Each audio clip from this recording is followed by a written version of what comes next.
Sa kulturang Pilipino, maraming bahagi ng ating pang-araw-araw na pagkain ang umiikot sa kanin. Pero dahil sa pag-usbong ng modernong lifestyle at dami ng grab-and-go meals, maraming kababayan nang nauudyok kumain ng tinapay, lalo na sa hapunan dahil sa dali, lasa at abot-kayang presyo. Ngunit hindi lahat ng tinapay ay pantay-pantay pagdating sa nutrisyon at kalusugan. Sa video na ito, pag-uusapan natin ang 3 pinakamasamang tinapay na dapat iwasan sa hapunan at 3 tinapay na dapat kainin araw-araw dahil sa benepisyo sa katawan. Lahat ng tinapay ay hindi pang dessert. Ito ay para sa masustansyang hapunan o alternatibong pangunahing pagkain. Bilang mga Pilipino, kilala tayo sa ating pagkaing puno ng kultura, ngunit pati na rin sa mga comfort foods na minsan ay hindi gaanong nakakatulong sa ating kalusugan kung labis o maling pagpipilian. Ayon sa mga pag-aral ng nutrisyon at dietetics, ang sobrang refined carbohydrates tulad ng ilan sa mga tinapay ay maaaring magduro-ending lang pagtaas ng blood sugar, insulin spike, at magpalala ng kondisyon ng may diabetes o nagmamalasakit sa timbang. Ito ay nauugnay sa pagtaas ng visceral fat at chronic inflammation, mga risk factor para sa sakit sa puso at type 2 diabetes na laganap sa Pilipinas ngayon. Samantalang, ang tamang pagpili ng tinapay, lalo na yung may mataas na fiber at mabagal punawin na carbohydrates, ay nakakatulong sa sustansya, gut health at sustainable energy. Sa video na ito, hindi lang tayo magtuturo kung ano ang dapat iwasan.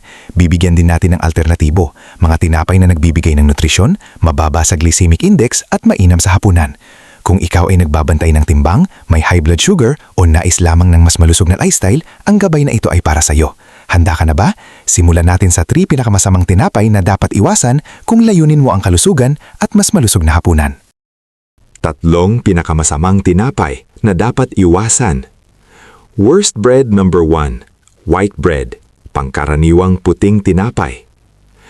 Isa sa mga pinakasikat na tinapay sa mga pamilihan at karinderya sa Pilipinas ay ang puting tinapay. Mura, malambot at madaling kainin, kaya't ito ang madalas pinipili kahit sa hapunan.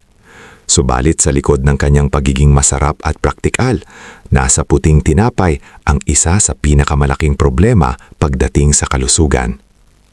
Ang regular na puting tinapay ay gawa sa refined flour o pinaymay ginawang harina na tinanggalan ng bran at germ, mga bahagi ng butil na may mataas na fiber at nutrients. Dahil dito, halos puro starch na lamang ang natitira. Kapag kinain mo ito, mabilis itong nagiging glucose sa dugo, nagdudulot ng biglaang pag-angat ng blood sugar. Ayon sa mga nutrition studies, ang high glycemic index foods tulad ng puting tinapay ay nauugnay sa mas mataas na risk ng type 2 diabetes, obesity at cardiovascular disease. Ito ay lalong delikado sa mga pamilyang Pilipino na may kamag-anak na may diabetes o hypertension, mga kondisyon na laganap sa bansa. Isa pang issue ay ang kakulangan ng fiber. Kapag kaunti ang fiber sa pagkain, mas mabilis kang nagugutom ulit at mas madali kang kumain ng sobra sa susunod. Dahil dito, maraming nagkakaroon ng snacking cycle kahit hapunan pala ang kakainin at ito ay hindi malusog lalo na kung gusto mong magbawas ng timbang o pamahalaan ang blood sugar. Bukod pa rito, maraming puting tinapay sa lokal na pamilihan ang may maraming added preservatives at sugar upang mas tumagal sa shelf at mas maging malinamnam. Hindi ito isang magandang kapalit para sa masustansyang alternatibo na nagbibigay talaga ng sustansya para sa katawan. Sa susunod na seksyon, tatalakayin natin ang pangalawang tinapay na dapat iwasan at bakit ito hindi angkop sa hapunang naghahangad ng kalusugan at balancing nutrisyon. Worst bread number 2, sweetened bread loaves, tinapay na may dagdag asukal. Marami sa atin ang nahuhumaling sa tinapay na matamis, malambot at may halong margarina o palaman na puno ng asukal, lalo na kapag hinahanap natin ang comfort food. Ang mga malalaking loaf breads na ito na may dagdag na asukal, mantika at minsan ay may sugary fillings ay madalas nagiging unang choice sa merienda o kahit sa hapunan. Bagaman nakakatuwang kainin, sa katotohanan, kabilang ito sa mga pinakadelikadong tinapay para sa kalusugan, lalo na kung regular itong kinokonsumo sa gabi. Ang sobrang asukal sa tinapay ay hindi lamang nagpapasarap ng lasa, ito rin ay nagpapabilis ng pagtaas ng blood glucose levels. Ayon sa mga pag-aaral na inilathala sa Journal of Nutrition and Metabolism, ang pagkain ng high-sugar foods ng madalas ay nauugnay sa metabolic syndrome, isang kombinasyon ng mataas na presyon ng dugo, high blood sugar, at abnormal cholesterol levels. Ang mga ito ay pangunahing risk factors para sa sakit sa puso at stroke na parehong nangunguna sa mga sanhi ng kamatayan sa Pilipinas. Bukod pa rito, ang mga sweetened bread loaves ay karaniwang puno ng empty calories, maraming enerhiya ngunit kakaunti o halos walang sustansya. Nangangahulugan ito na hindi nito nabibigyan ng mahahalagang nutrients tulad ng fiber, protein at healthy fats ang katawan na mahalaga sa maayos na digestion at pagpigil ng gutom hanggang sa susunod na araw. Sa kulturang Pilipino, likas na mahilig tayo sa masarap na panlasa, ngunit alam din natin ang halaga ng natural na sangkap tulad ng bawang, kamatis, gulay at suka. Hindi na kailangan pang dagdagan ang tinapay ng asukal, lalo na kung ito ay panghapunan. Ang regular na pagkain ng sweetened bread loaves ay maaaring magdulot ng pangmatagalang epekto sa kalusugan, kabilang ang pagtaas ng timbang, insulin resistance at heart-related illnesses. Sa susunod na talata, tatalakayin natin ang ikatlong tinapay na madalas iniisip na ligtas, ngunit kabilang sa mga hindi dapat hawakan dahil sa health risks na kadalasang hindi natin napapansin. Worst bread number 3. Packaged bread with trans fats. Tinapay na may artificial o trans fats. Hindi lahat ng tinapay na nakabalot sa tindahan ay pantay pagdating sa kalidad ng fats na nilalaman. Marami sa mga karaniwang packaged breads, lalo na yung sobrang mura o may mahabang shelf life, ay gumagamit ng partially hydrogenated oils o artificial o trans fats. Ginagawa ito upang manatiling malambot at kaakit-akit ang tinapay sa loob ng ilang linggo, ngulit may mataas na panganib sa kalusugan. Ang mga trans fats na ito ay labis na nakakasama sa puso at buong katawan.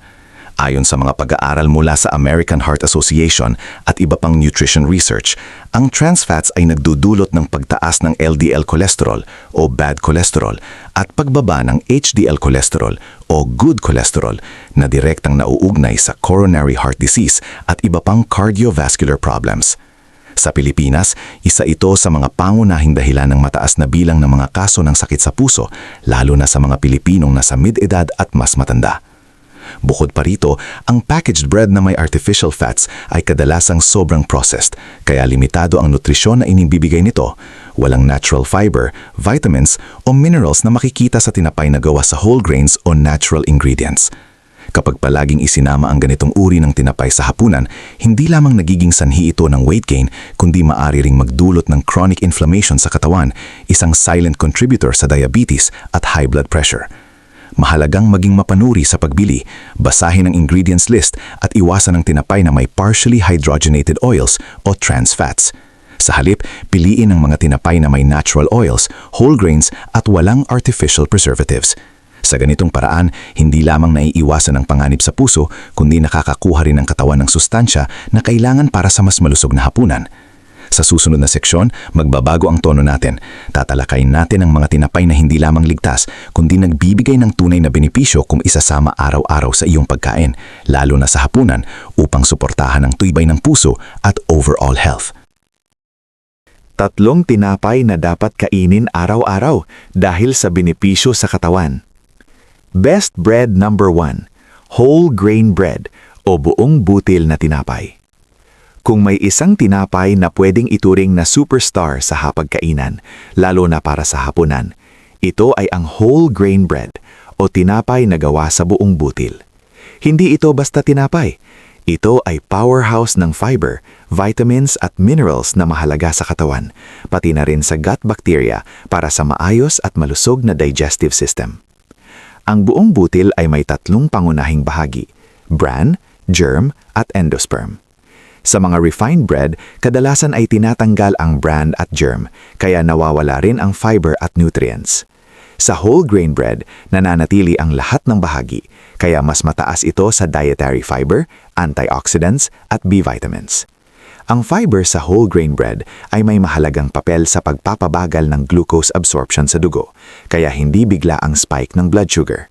Maraming studies, kabilang ang research mula sa Harvard School of Public Health, ang nagpapakita na ang regular na pagkain ng whole grains ay nauugnay sa mas mababang panganib ng type 2 diabetes, heart disease at obesity. Bukod pa rito, nakakatulong ang fiber sa pagpapababa ng kolesterol at pagpapanatili ng healthy gut microbiota na konektado sa immune health at mental well-being. Sa kulturang Pilipino, ang whole grain bread ay magandang alternatibo sa kanin, lalo na kung gusto nating bawasan ang simple carbohydrates sa hapunan. Maaring i-partner ito sa pritong itlog ya minimal ang mantika, tinolang manok o masaganang gulay tulad ng kangkong, talbos ng kamote o ampalaya. Ang simpleng pagbabago na ito sa pagkain ay hindi lang pampalasa sa hapagkainan, ito rin ay hakbang patungo sa mas malusog na lifestyle. Isang practical na tip, piliin ang whole grain bread na mababa ang sodium at walang added sugar para mas tunay ang benepisyo sa katawan. Kapag ginawa itong habit sa hapunan, hindi lang pinapalitan ang mga hindi magandang tinapay, nagbibigay pa ito ng sustained energy, nakakatulong sa weight control at sumusuporta sa pangkalahatan halusugan. Sa susunod na seksyon, tatalakayin natin ang pangalawang tinapay na sulit isama araw-araw sa hapunan para sa optimal na nutrisyon at kalusugan ng puso. Best bread number 2, rye bread, tinapay na rye. Ang rye bread ay isang mas madilim at mas mabigat na uri ng tinapay kumpara sa tradisyonal na puting tinapay. Ito ay gawa sa rye flour na kilala sa mas mataas na fiber content at mas mababang glycemic index kaysa white bread. Ang mababang glycemic index ay nangangahulugan na mas dahan-dahan ang pagtaas ng blood sugar levels matapos kainin. Ayon sa mga pag-aaral, ang mga taong kumakain ng low GI bread tulad ng rye ay mas may kontrol sa kanilang blood sugar at insulin levels na partikular na mahalaga para sa mga may pre-diabetes, type 2 diabetes o gustong iwasan ang mabilis na pagtaas ng asukal sa dugo. Bukod sa fiber, ang rye bread ay mayaman din sa micronutrients tulad ng magnesium, iron at B vitamins, B1, B2, B3 na kritikal para sa energy metabolism at proper nerve function. Ang fiber na matatagpuan sa rye ay nakakatulong sa digestive health, nakakapigil sa constipation at nakakatulong sa healthy gut microbiome. Isang 2017 study sa European Journal of Clinical Nutrition ay nagpakita na regular na pagkain ng whole grain rye ay nakakatulong sa weight management at nagpapababa ng risk ng cardiovascular disease. Para sa hapunan, maaring ipares ang rye bread sa mga sources ng protina at gulay para sa balancing meal. Halimbawa, isang open sandwich na may inihaw na isda, lean turkey, kamatis, pipino at konting mustasa ay nagbibigay ng fiber, protina at healthy fats. Ang ganitong kombinasyon ay hindi lamang nakakatulong sa digestion kundi nagbibigay din ng sustained energy sa gabi. Maraming Pilipino ang nasanay sa soft at matamis na tinapay, ngulit ang rye bread ay isang magandang alternatibo dahil sa nutritional at metabolic benefits nito. Hindi lang ito nakakatulong sa blood sugar control at digestive health, kundi nagbibigay rin ng mas matagal na pakiramdam ng fullness na nakakatulong sa weight management. Sa huli, ang rye bread ay isa sa mga tinapay na pwedeng isama sa pang-araw-araw na hapunan para sa mas malusog na lifestyle.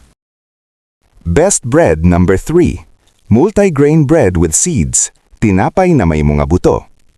Isa sa pinakamalusog na tinapay na pwedeng kainin araw-araw, lalo na sa hapunan, ay ang multigrain bread na may halong mga buto tulad ng chia, flaxseed o sunflower seeds. Ayon sa mga pag-aaral, ang mga butong ito ay mayaman sa healthy fats, partikular ang omega-3 fatty acids, fiber at plant-based protein na tumutulong hindi lamang sa pagtigil ng gutom, kundi pati sa pag-stabilize ng blood sugar at pagpapabuti ng metabolic health. Ang fiber na ito ay nakatutulong rin sa digestion, pinapabagal ang sugar absorption at nakakapagpababa ng panganib sa cardiovascular diseases, isang bagay na mahalaga sa mga Pilipino na may family history ng sakit sa puso. Ang multigrain bread mismo ay hindi basta-basta tinapay. Ito ay gawa sa iba't ibang whole grains tulad ng oats, barley, quinoa at minsan pati rye. Ang kombinasyon ng grains na ito ay nagbibigay ng mas mataas na nutrient density, kabilang ang B vitamins, magnesium at antioxidants na kilala sa pagpapalakas ng utak at pagpigil sa inflammation. Samantalang ang mga seeds naman ay nagdadagdag ng omega-3 fats na plant-based, na ayon sa research ay nakakatulong sa pagpapabuti ng memorya at cognitive function, lalo na sa mga nakakatanda. Para sa hapunan, mainam itong ipares sa grilled lean protein tulad ng tilapia o manok, kasama ng sariwang gulay at avocado. Ang kombinasyon ng complex carbs mula sa multigrain, healthy fats mula sa seeds, at protein mula sa lean meat ay nagreresulta sa balanced meal na hindi lamang masustansya kundi nakakatulong rin sa weight management at heart health. Para sa mga Pilipino na nagnanais magbawas ng timbang, mag-manage ng blood sugar o pangalagaan ng puso, ang multigrain bread with seeds ay isang napakahusay na option. Hindi lamang ito nutritious at flavorful, kundi nagbibigay rin ng satisfaction at long-term health benefits sa bawat hapunan. Sa simpleng pagpili ng tinapay na ito, nagagawa nating pagsamahin ang kultura ng pagkain sa mas malusog na lifestyle. Pangwakas na kaisipan. Sa pagtatapos ng video, mahalagang tandaan na hindi lahat ng tinapay ay pantay-pantay pagdating sa kalusugan. Marami sa mga commercial breads na karaniwang mabibili sa tindahan ay mataas sa refined flour, sugar at trans fats, mga sangkap na nauugnay sa mas mataas na panganib ng obesity, diabetes at cardiovascular disease ayon sa mga pag-aaral sa nutrisyon at epidemiology. Sa kabilang banda, ang whole grain, rye at multigrain breads na may halong seeds tulad ng flaxseed o sunflower seeds ay mayaman sa fiber, B vitamins at antioxidants na napatunayan sa research na nakakatulong sa sustained energy, mas maayos na digestion at pagprotekta sa puso. Bilang mga Pilipino, may kakaibang kultura tayo sa pagkain ng tinapay. Hindi lamang ito simpleng side dish sa hapunan, madalas itong kasama sa ating pang-araw-araw na pagkain, kasama ang itlog, keso o kahit peanut butter. Kaya naman, sa tamang pagpili ng tinapay, maari nating gawing mas masustansya ang karaniwang hapunan. Halimbawa, sa pamilya na may history ng diabetes o hypertension, mas mainam na iwasan ang mga pantisal at sandwich breads na puno ng asukal at refined flour at piliin ang mga whole grain options. Ayon sa mga pag-aaral, ang regular na pagkain ng high-fiber breads ay nakakatulong sa blood sugar control at cholesterol management, isang simpleng hakbang tungo ng long-term health. Tandaan din na ang balansing hapunan ay hindi lamang nakasalalay sa tinapay.